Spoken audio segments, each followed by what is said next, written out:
My name is Kanisha Bell, and my video topic today is on the Go Tell It on the Mountain movie,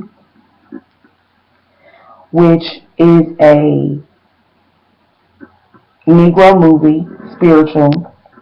This novel is steeped in language and the King James Bible, and the Bible is constant presence on the characters' lives, family, and biblical stories.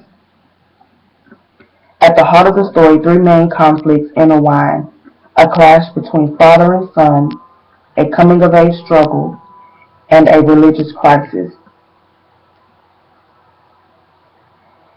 Gabriel, the main character of the story, is a hard-working religious man. Despite his pious mother's prayers and beatings, Gabriel was wild and sinful until he was born again at the age of 21 and became a preacher.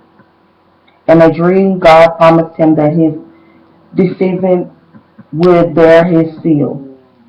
He married Deborah and had alternate affairs with Esther, and endured the early death of his unacknowledged son, Royal, from a distance. His son by Elizabeth, Roy, is his new hope. John, his stepson, must bear the brunt of Gabriel's sublimate wrath and guilt. Deborah, Florence's friend and Gabriel's first wife and spiritual companion. She was brutally raped as a girl by a group of white men, unable to bear children. She died at a young age. Elizabeth, raised by her religious strict aunt, Elizabeth came north to be with her boyfriend, Richard. Richard killed himself, leaving her unwed and pregnant with John. She met Gabriel through his sister Florence, whom she had become known at work. Gabriel offered her hope and a return to the true path. He promised to raise John as if the boy were his own. If Gabriel raised her up, he also done much to undermine her, as she not begins to realize. Florence has resented her brother Gabriel since he was born. This is Gabriel's sister. Resenting him, their mother's favoritism because she liked Gabriel more, which he received at the expense. Resenting his sudden newfound holiness. Resented way he treated his first wife, Deborah, and now Elizabeth. Florence knows she is ill and doesn't have much time left to live, but she is determined to knock Gabriel down a few pegs so that he cannot tower in his righteousness above Elizabeth and John. John is Elizabeth's son, which is not Gabriel's son, but he were together when he was her son when they got together. He attracted the repulse by the church, his father, and everything his father presents. John is anguished and deeply confused. He longs to experience all the world has to offer, but is terrified by sin.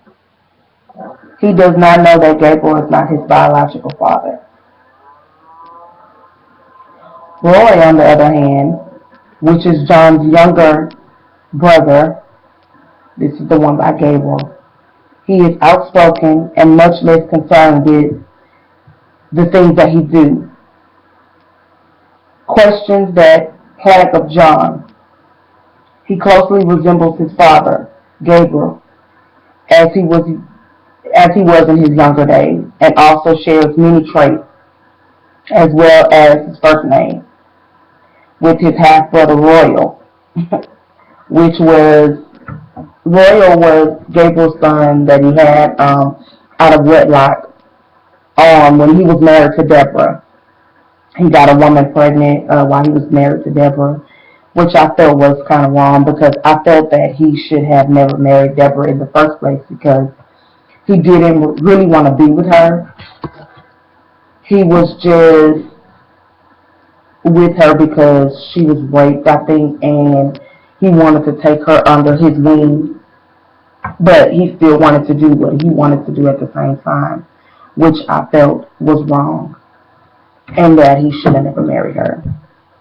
When he got with Elizabeth, he said that he would treat her son as if he were his own, but in the movie you could tell that he showed favoritism between the kids because he would have his son doing things that really he didn't care about. Like, he wanted his son to be better than him, but his son was a wild child, and he really took after Gabriel's traits. Like, he was outspoken, stayed out late at night, and had fights, and did things that he really wasn't supposed to do.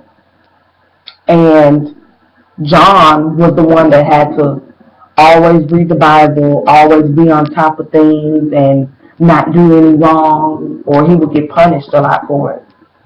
And I just felt that that was wrong. If he said that he was going to take this boy in as his own child, he should have treated him like he was his own child and not show favoritism between the kids. Gabriel, to me, was a man who just used people to get by. He was really rebellious. He did his wife really wrong. Like, he wanted her to like be a housewife, not do anything, and he was having flashbacks of what he did when he was younger, which was still haunting him when he got older.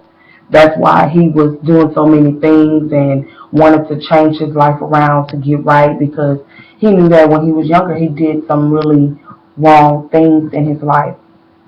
Which I feel that I did this topic on this because this still happens in today's society.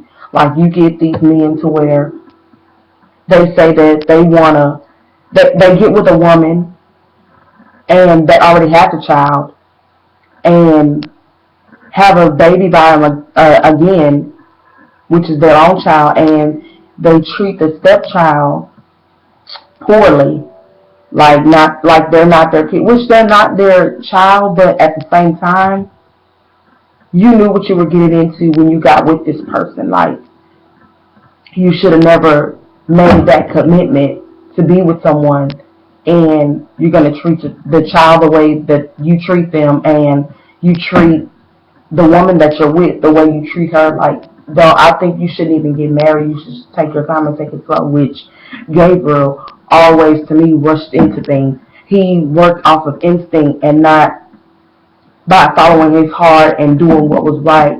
He just did things just to jump into things.